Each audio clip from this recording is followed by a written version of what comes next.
चलते हैं प्राणायाम की ओर। देखिए, यदि आपके जोड़ों में इतना दर्द है कि आप उसे हिला नहीं पा रहे हैं तो शुरू में आप पहले प्राणायाम करें। प्राणायाम में थोड़ा सा जो एफ़र्ट है वो कम लगता है और हमारी मन स्थिति अच्छी हो जाती है, हम अंदर से स्ट्रांग बन जाते हैं। तो प्राणायाम के लिए आप किसी भी आसन का पहले चयन कर लीजिए। यदि आपको लोअर बैक में किसी तरह की समस्या नहीं है तो आप कपालभाति प्राणायाम या कपालभाति शुद्धि क्रिया कर सकते हैं। यदि आपको लोअर बैक में पेन है और ज़्यादा है तो आप ना कीजिए, अवॉइड कीजिए। यदि आपको थोड़ा बहुत दर्द है तो आप दीवार के सहारे बैठ जाइए और एक पिलो रख लीजिए अपने लोअर बैक पे। दीवार के सहारे बैठिए, एक पिलो को रखिए, तब आप कपालभाति करिए, तब आपको समस्या नहीं होगी। तो चलिए कपालभाति प्राणायाम के लिए लगाते हैं पहले पद्मासन। आप जो चाहे उस आसन का चयन कर सकते हैं जो आप लगा सके। दोनों हाथ घुटनों पर रखते हैं, कमर और गर्दन को सीधा रखते हैं, गहरा श्वास भरते हैं पहले और छोड़ते हैं। अब क्या करना है, मूलबंद लगा लेना है। मूलबंद क्या होता है, जहाँ से आप अपने शरीर का जो वेस्ट प्रोडक्ट है बाहर करते हैं, वो निष्कासित अंगों का संकुचन मूलबंद कहलाता है। तो आपको मूलबंद लगाना है और नाक से श्वास को तेज़ी से बाहर फेंकना है। उसी समय में नाभि को अंदर की तरफ खींचना है। कैसे?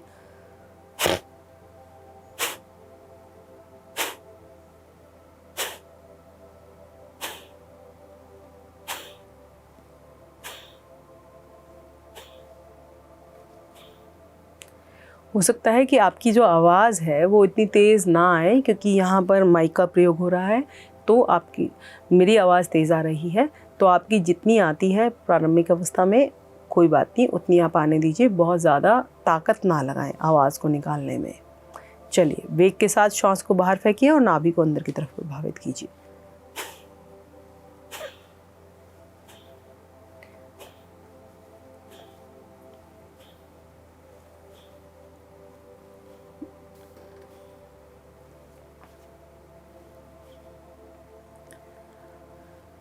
ध्यान रखिएगा कि जब आप कपालभाति प्राणायाम कर रहे हैं तो दो आवृत्तियों के बीच में थोड़ी सी दूरी बना के रखिएगा और श्वास आपको प्रयासपूर्वक नहीं लेना है, सिर्फ श्वास को बाहर करना है। ऑटोमेटिकली जितना श्वास अंदर जाएगा उससे आपका काम चल जाएगा, आपकी क्रिया हो जाएगी।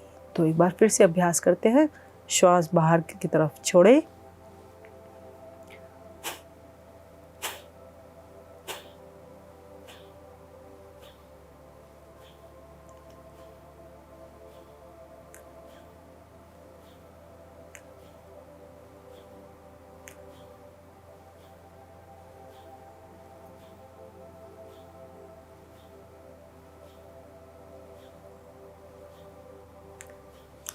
अब इस प्राणायाम को विराम देने के लिए श्वास को बाहर करिए, मूलबंद लगाइए, आपके निष्कासित अंगों का संकुचन। फिर आप उड्डयन बंद लगाइए, नाभि को अंदर की तरफ खींचिए और फिर जालंधर बंद लगाइए और अब रुक जाइए। अपनी अपनी क्षमता के अनुसार आपको रुकना है, जितनी देर रुक सकते हैं रुकिए। जब आपको लगे कि आपको श्वास भरने की आवश्यकता है तो पहले आप गर्दन को सीधा कीजिए, नाभि को ढीला छोड़िए, मूलबंद खोलिए, श्वास भरिए और फिर से तीनों बंद लगाइए।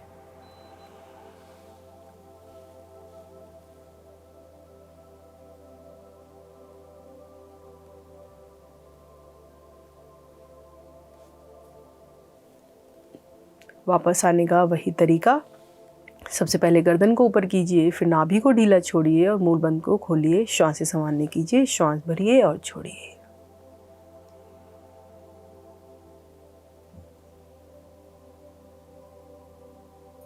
चलते हैं सूर्यभेदी प्राणायाम की ओर। सूर्यभेदी प्राणायाम के लिए आपको दाएं हाथ से मुद्रा बनानी है। कैसे? पहले दोनों उंगलियों को मोड़ लेना है और बाद की दोनों उंगलियों को खड़ा करके अंगूठा इस तरह से खड़ा रहेगा, सॉकेट बना लीजिए। बाएं हाथ से मुद्रा लगाइए, ज्ञान मुद्रा। अब आप दाएं हाथ को इस तरह से ले जाइए, अपने लेफ़्ट नोस्ट्रिल को बंद कर दीजिए फिंगर के टच से और अंगूठे को हटा लीजिए। राइट नोस्ट्रिल से आपको क्या करना है, डीप इनहेल करना है, गर्दन कमर सीधी रहेगी। डीप इनहेल कीजिए राइट नोस्ट्रिल से अब राइट नोस्ट्रिल को बंद कीजिए, लेफ्ट नोस्ट्रिल से एक्सहेल कर दीजिए।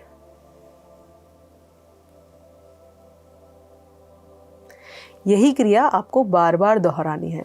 आपको राइट नोस्ट्रिल से ब्रीद इन और लेफ्ट नोस्ट्रिल से ब्रीद आउट करना है। बहुत ही सरल क्रिया है सूर्यभेदी प्राणायाम।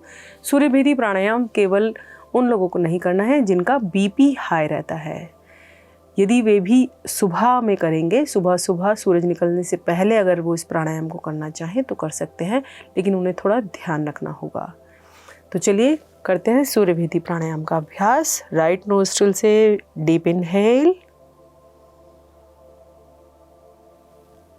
लेफ्ट नोस्ट्रिल से मैक्सिमम एक्सहेल।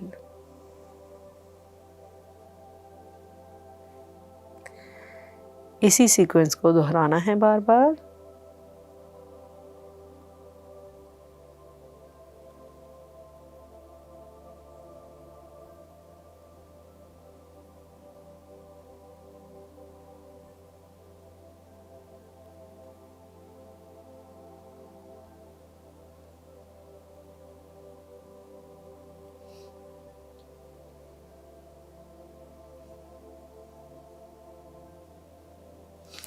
ध्यान रखें, जब आप श्वास भर रहे हैं तो बहुत धीरे धीरे श्वास को भरें, और जब आप छोड़ रहे हैं तो भी किसी प्रकार का कोई शोर ना हो। श्वासों की आवाज़ आपको स्वयं को भी ना सुनाई दे। इतनी धीरे धीरे आप श्वास भरें और इतनी धीरे धीरे आप श्वास को छोड़ें। 5 से 7 मिनट सूर्यभेदी प्राणायाम का अभ्यास ज़रूर करें, यह आपके लिए बहुत ही लाभकारी सिद्ध होगा। तो चलते हैं अगले प्राणायाम पे। अगला प्राणायाम हम कर रहे हैं भ्रामरी प्राणायाम, क्योंकि कई बार आपको तनाव के कारण भी आपके जोड़ों में दर्द उत्पन्न होता है। तो भ्रामरी प्राणायाम से आपके सारे तनाव दूर हो जाएंगे और धीरे धीरे आपके जोड़ों का दर्द भी चला जाएगा। तो पहली दोनों उंगलियां हम रखेंगे अपनी पलकों पर, तीसरी नाक के नीचे, चौथी ठोडी पर। कान अंगूठों से बंद करेंगे, कोहनियाँ एकदम सीधी करेंगे, कमर गर्दन सीधी है। पहले आप श्वास भरिए अच्छे से।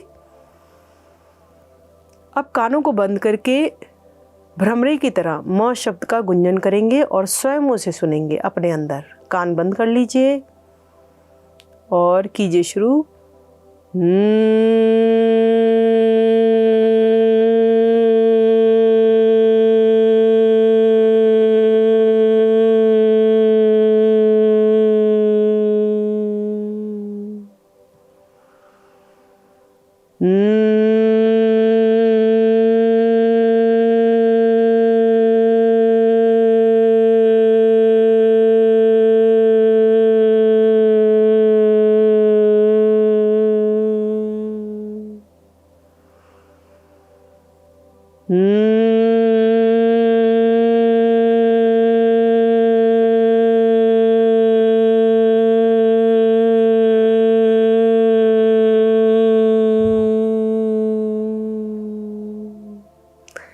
धीरे धीरे दोनों हाथ नीचे, शांत बैठे, गहरा श्वास भरे और छोड़े।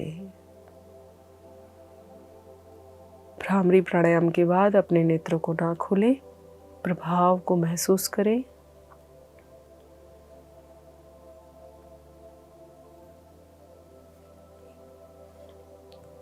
तो ये था भ्रामरी प्राणायाम। भ्रामरी प्राणायाम में जो आप ध्वनि उत्पन्न करते हैं और उसे अपने अंदर जब सुनते हैं तो आपकी जो मस्तिष्क की कोशिकाएं होती हैं वह एनर्जाइज हो जाती है और वह सशक्त बनती हैं। इसलिए सोने से पहले आप रोज़ रात को भ्रामरी प्राणायाम का अभ्यास अवश्य करें। यदि तनाव की वजह से आपके जोड़ों में दर्द है तो वह दर्द धीरे धीरे समाप्त हो जाएगा। बात करते हैं भोजन की। ज़्यादातर जोड़ों में दर्द की समस्या हमारे भोजन की अनियमितता के कारण होती है। देर रात्रि से भोजन करना, बासी भोजन खाना या फिर जंक फूड ज़्यादा खाना, डब्बा बंद पदार्थों का ज़्यादा सेवन करना या फिर बार बार ठंडी और चिकनाई युक्त चीज़ों का सेवन करना। तो आपको क्या खाना है? आपको खाना है अंकुरित अनाज और मोटे अनाज जैसे बाजरा, जौ, ज्वार। इनको आपको कम से कम पूरे दिन में एक बार ज़रूर उपयोग में लाना है। चाहे आप इनका दलिया बनाकर खाएं, चाहे इनकी रोटी खाएं, जैसे भी आपको अच्छा लगता है। इसके अलावा आपको ध्यान रखना है कि आपको हरी पत्तेदार सब्जियों का प्रयोग करना है और प्रोटीन को प्रयोग में लाना है। सब्जियों का सूप ले, उबली हुई सब्जियों का सूप ले, जो आपके लिए ज़्यादा फ़ायदेमंद है। 1 हफ्ते में 1 बार उपवास अवश्य रखें, जिससे कि आपके शरीर का जो विषैले तत्व है आपके शरीर से 1 हफ्ते में 1 बार उपवास ज़रूर रखें, जिससे कि आपकी बॉडी के जो टॉक्सिन्स हैं वो बाहर हो जाए और आपके पाचन संस्थान को थोड़ा सा आराम भी मिले और वो अगले दिन कार्य करने के लिए मजबूत हो जाए। जब हम उपवास रखते हैं तो हमारे बॉडी के इंटरनल पार्ट्स को रेस्ट मिलता है, जिससे वो अपने आप को हील करने लगते हैं। इसके अलावा आपको ध्यान रखना है कि यदि आपके जोड़ों में सूजन है तो आपको ठंडे पानी की सिकाई करनी है, और यदि आपके जोड़ों में सूजन नहीं है, केवल दर्द है, तो आपको गर्म पानी से सिकाई करनी है। अब चलते हैं आज के अपने किचन टिप की ओर। आज का हमारा किचन टिप है मेथी और सौंठ। मेथी, जो दाने वाली मेथी आती है वो मेथी, और सौंठ जो अदरक को सुखाकर पीसकर जो चूर्ण बनाया गया होता है उसको सौंठ बोलते हैं।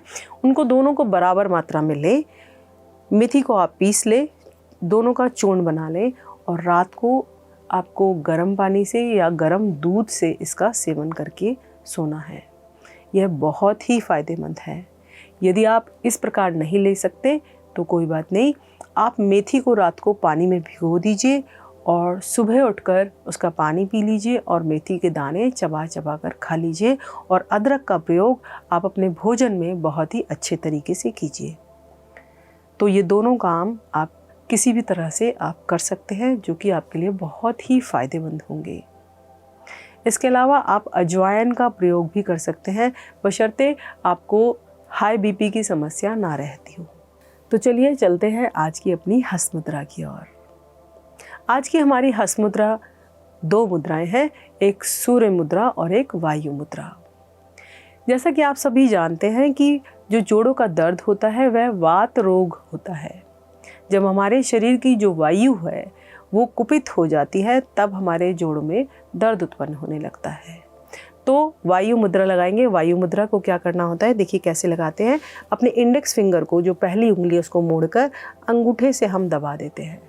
इस तरह से बहुत ही सरल है वायु मुद्रा लगानी। और अपने घुटने पर इस तरह से अपने हाथ को रख लेते हैं। दोनों हाथों से लगाइए वायु मुद्रा इस तरह से। अब क्या करना है, कमर और गर्दन को सीधा करके बैठना है, आंखें बंद कीजिए, पूरा ध्यान अपनी उंगलियों पर, अपनी वायु मुद्रा पर रखिए। गहरा श्वास भरिए और छोड़िए।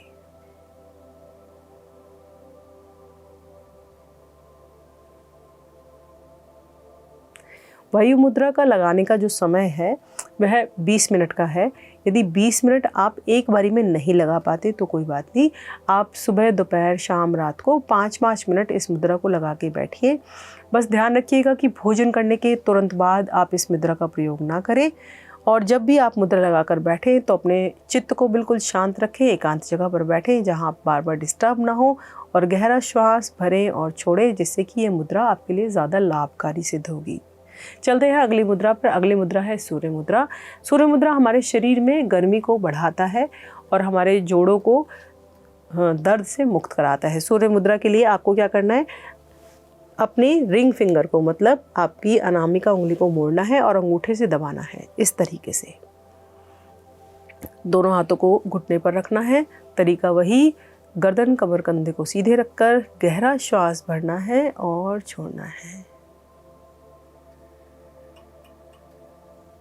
गर्मियों के समय में हम सूर्य मुद्रा का उपयोग कम करते हैं, इसीलिए वायु मुद्रा का उपयोग कीजिएगा। और सर्दियों के समय में हम सूर्य मुद्रा का उपयोग करते हैं। जैसा कि आप जानते हैं, सूर्य हमारे शरीर को गर्मी देता है और सूर्य मुद्रा भी हमारे शरीर को गर्मी देती है। तो गर्मियों में आपके लिए यह हो सकता है कि ज़्यादा हितकारी ना रहे, तो सर्दियों में आप इसका प्रयोग कर सकते हैं। तो चलिए चलते हैं सुविचार की ओर। समस्याओं का समाधान खोजने वाला व्यक्ति ही सफलता को प्राप्त कर सकता है।